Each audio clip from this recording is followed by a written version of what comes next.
Hello my dear friends and my dear family. एक बिहारी सब पे भारी परिवार में यूपीएससी सिविल सर्विस एग्जामिनेशन के ऑनेस्ट एंड सक्सेसफुल प्रिपरेशन के लिए जो हमने मैराथन क्लास शुरू की है उनके यूपीएससी गाइडेंस पार्ट में मैं आपका वेलकम करता हूँ।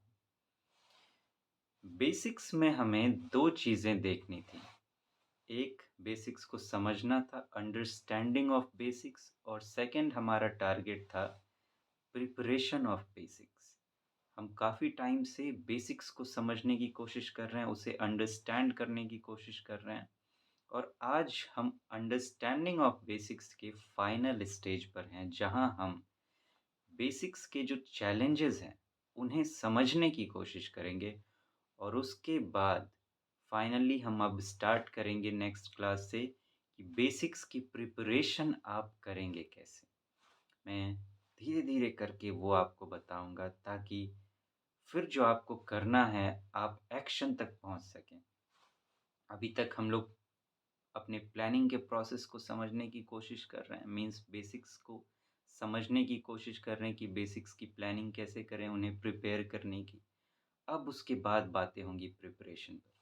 तो आइए फाइनल स्टेज पर बातें करें अंडरस्टैंडिंग ऑफ बेसिक्स की, जो है चैलेंजेस ऑफ बेसिक्स। बेसिक्स के चैलेंजेस पर आज हम बातें करेंगे। देखते हैं कि क्या चैलेंजेस हैं। ध्यान से हम लोग सुनने की कोशिश करेंगे, समझने की कोशिश करेंगे, क्योंकि ये जो चीज़ें हैं ये बहुत माइन्यूट होती हैं, बहुत माइनर डिफरेंसेस होते हैं, और थोड़ा-सा गहराई में जाने की माँग करती है। तो उसे समझने की कोशिश करते हैं एक-एक करके कि है क्या। स्टेप बाय स्टेप हम लोग चलेंगे। सबसे पहले ये जो बेसिक्स है, ये है क्या? ये है कि आपके पढ़ने का अपना एक तरीका है। यूपीएससी की डिमांड है, उस दोनों में थोड़ा-सा फ़र्क होता है। शुरुआत में तो कम से कम ये फ़र्क होता ही है। आपका और ये जो बेसिक्स है, इसके लिए क्या ज़रूरत है? इसके लिए होता ये है कि आपका जो स्टडी पैटर्न है, बेसिक्स में करना ये होता है कि इन्फॉर्मेशन को नॉलेज में कन्वर्ट करना होता है। हम लोग स्टडी करते हैं, उसमें इन्फॉर्मेशंस होते हैं, जो भी चीज़ें हैं वो तो सरफेस लेवल पर सारी इन्फॉर्मेशंस ही हैं, लेकिन वो बेसिक्स नहीं है। उसे नॉलेज में कन्वर्ट करना पड़ता है। कहने का मतलब कि उसे इस तरह से सीखना पड़ता है। मैं सीखने की बात कर रहा हूँ, पढ़ने की नहीं, मेरे बातों पर गौर कीजिएगा। उन्हें सीखना पड़ता है, मतलब कि उसे रियल लाइफ में अप्लाई कैसे करें। अब जैसे मैं बात करूं कि आपने एक पूरी किताब पढ़ डाली कि स्विमिंग कैसे की जाती है, कि हाँ, शुरुआत में जाओ तो स्विमिंग पूल में उतरो, या नदी है तो नदी में उतरो, वहाँ पे ऐसे पकड़ो, हाथ पाँव मारो, और उसके बाद जब हाथ पाँव चलने लगें तो आप फिर गहरे पानी में जाओ। या फिर आपने ड्राइविंग के ऊपर पूरी किताब पढ़ ली कि ऐसे बैठो, एबीसी, एक्सेलरेटर, ब्रेक, क्लच, ऐसे स्टीयरिंग करो, ऐसे-ऐसे ये करो। तो मेरा सवाल एक है आपसे कि क्या इस बुक को पूरा पढ़ने से आप स्विमिंग करना सीख जाएँगे? या कि आपको पानी में उतरना पड़ेगा? या फिर मैं ये कहूँ कि आपने बुक पढ़ ली ड्राइविंग की पूरी, तो क्या आप ड्राइव कर लेंगे अब कार में बैठ के या किसी भी गाड़ी में बैठ के? या फिर आपको चलाना पड़ेगा? यही है बेसिक्स, कि आप जो पढ़ रहे हैं, वो तो इन्फॉर्मेशंस हैं, लेकिन इसको अब अप्लाई कैसे करें रियल लाइफ में? वहाँ तक जब आप पहुँचते हैं तब बेसिक्स पूरी होती है। तो इस प्रोसेस में जितनी भी प्रॉब्लम्स आती हैं, वो सब चैलेंजेस हैं बेसिक्स की। यहाँ पे टसल क्या होगा? टसल होगा माइंड के बीच और आपके विज़डम के बीच में, कि अब माइंड क्या है? ये कम्फ़र्ट में काम करने वाली बात है। इसे ज़रा भी आप एफ़र्ट में डालिए तो ये भागने लगता है वहाँ से कि no, no, no, no, no. जैसे कि मान लीजिए आपने रूटीन बनाई, आप उसको फ़ॉलो कर रहे हैं। पहले तो रूटीन देख के ही दिमाग घबरा जाता है। अरे बाप रे! इतना पढ़ना पड़ेगा, इतने डिसिप्लिन, दिमाग में वो पहले से ही शुरू हो जाती है। विज़डम क्या कहता है कि इसे पूरा करने के बाद कुछ मिलने वाला है, कुछ हम सीखने वाले हैं। लेकिन माइंड क्या कहता है कि नो, इतना नहीं होगा या फिर बहुत प्रॉब्लम होएगी, मतलब वो बहाने ढूँढता है। ये टसल होगा बहुत आपके बीच में। जब आप अपने स्टडी के इन्फॉर्मेशन को नॉलेज में बदलने के लिए एफ़र्ट करोगे ना, अब आपको अनकम्फ़र्ट फ़ील होगा। क्यों? क्योंकि इसमें सबसे पहले टाइम लगता है। दूसरी बात, अब आपने कुछ पढ़ा, तो जितना पढ़ने में वक़्त लगा उससे कई ज़्यादा इसको नॉलेज में कन्वर्ट करने में वक़्त लगेगा। कि अब इसको आप रियल लाइफ़ में देख रहे हैं कि रियल लाइफ़ में ये चीज़ें कैसे घट रही हैं। आप एग्ज़ाम्पल्स ले रहे हैं, उसे करंट से जोड़ के देख रहे हैं कि आज कहाँ-कहाँ ये चीज़ें हो रही हैं, कैसे हो रही हैं। इन सब चीज़ों में जाना पड़ता है। इसमें एफ़र्ट लगता है, एक्स्ट्रा एफ़र्ट लगता है, टाइम लगता है, तो और ये माइंड जो है, ये एक्स्ट्रा एफ़र्ट और टाइम देने को तैयार नहीं होता है और दिमाग में अलग प्रेशर हम लोग क्या बना के रखते हैं कि वो इसी में इतना टाइम लगा देंगे तो और चीज़ें क्या पढ़ेंगे, इतनी-इतनी चीज़ें हैं। और यही हम सबसे बड़ी गलती कर जाते हैं। जहाँ हम ऐसा सोचते हैं, अब होता क्या है हम उसे चलताऊ तरीके से सरफ़ेस लेवल पे छोड़ देते हैं और वो नॉलेज में कन्वर्ट नहीं हो पाता। उसके बाद दिक्कत ये होती है कि अब वो आपने सीखा ही नहीं। आपने छोड़ दिया, आपको लगता है आपने सीख लिया। अब आप उसे हज़ार बार भी रिविज़न करो उस पैटर्न पर, तो होगा कुछ नहीं। वो आपके अंदर जाएगा ही नहीं। आप सबसे बड़ी दिक्कत ये होगी कि आप भूल जाओगे चीज़ें। अगर आपने इन्फॉर्मेशन को नॉलेज में कन्वर्ट नहीं किया, तो आप चीज़ें बहुत जल्दी भूल जाओगे। जो भूलने की बीमारी की बात की जाती है ना कि बहुत जल्दी भूल जाते हैं, उसका जड़ यही है। हमने उसके साथ सही से समय लगाया ही नहीं, सही से उसको सीखा ही नहीं, इसीलिए हम तुरंत भूल जाते हैं चीज़ें। तो ये सबसे बड़ी दिक्कत आने वाली है और ये मेन चैलेंज होगा। उसके बाद looks to be easy, we may ignore full effort और रैंक। ये क्या है?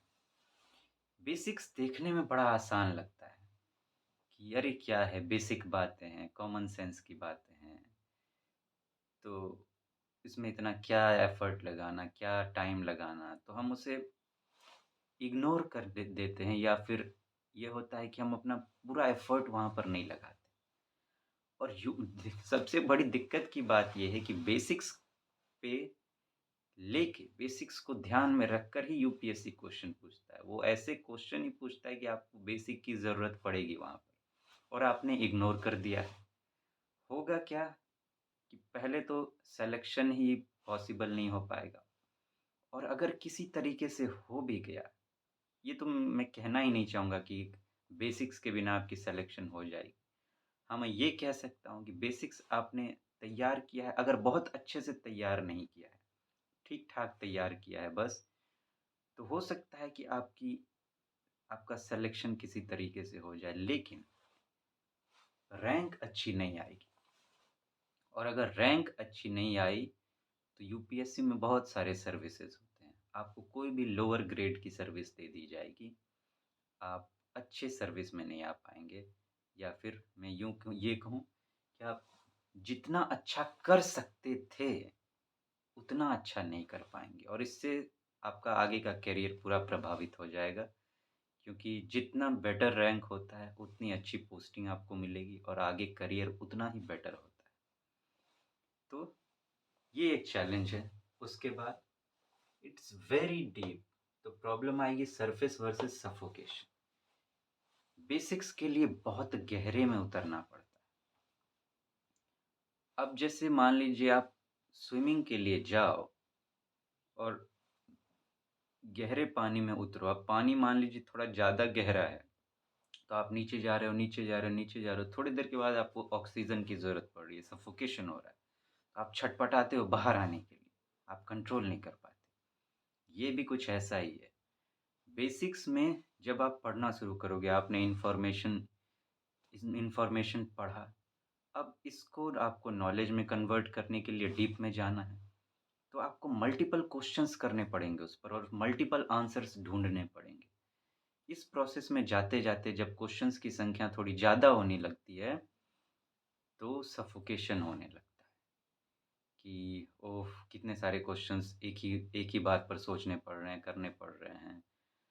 तो इसमें सफोकेशन होता है और हम भागने की कोशिश करते हैं और ज़्यादातर स्टूडेंट इसको छोड़ के भाग जाते हैं क्योंकि ये ऑब्वियस है थोड़ा-सा आपको बोर कर सकता है, आपको सफोकेट कर सकता है कि एक ही चीज़ पर इतना एफर्ट लग रहा है मेरा। तो ज़्यादातर स्टूडेंट्स यहाँ गलती क्या करते हैं, वो सरफेस पे ही रहते हैं। वो ऊपर ही की चीज़ें उन्होंने देख ली और आगे बढ़ गए। ये प्रॉब्लम होगी आपके साथ। जब आप पढ़ो, अगर आपको पढ़ने में उसमें एफर्ट नहीं लग रहा है, सफोकेशन नहीं हो रही, तो समझना आप सही ट्रैक पे नहीं हो फिर। अगर आराम-आराम से आप पढ़ के निकल जा रहे हो, तो फिर कहीं न कहीं कुछ प्रॉब्लम है।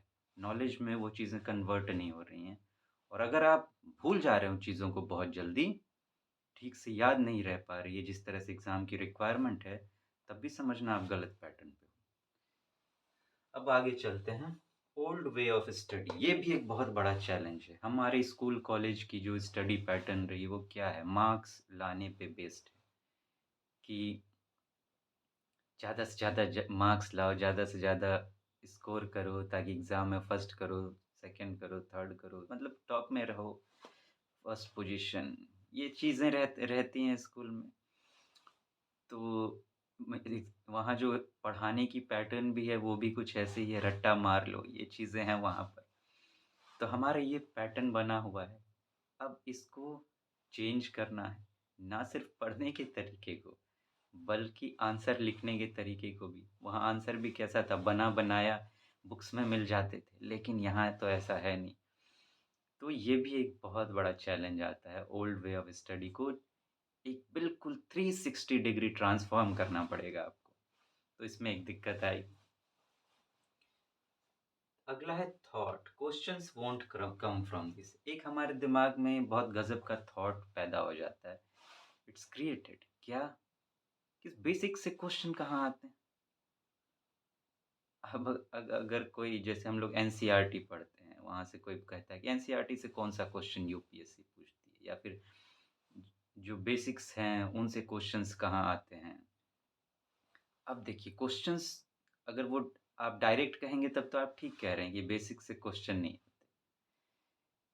क्वेश्चंस तो आएँगे करंट के टॉपिक्स को ध्यान में रखकर, लेकिन जब आप क्वेश्चन देखेंगे, तो टॉपिक्स करंट से क्यों लिए जाते हैं, ये आपको सोचना पड़ेगा। अगर 50 साल पहले के क्वेश्चन आपसे पूछे जाएँगे, जो 50 साल पहले घटना घट रही होगी, आप तो उस टाइम में थे नहीं, तो आप कैसे उसके सही-सही आंसर देंगे?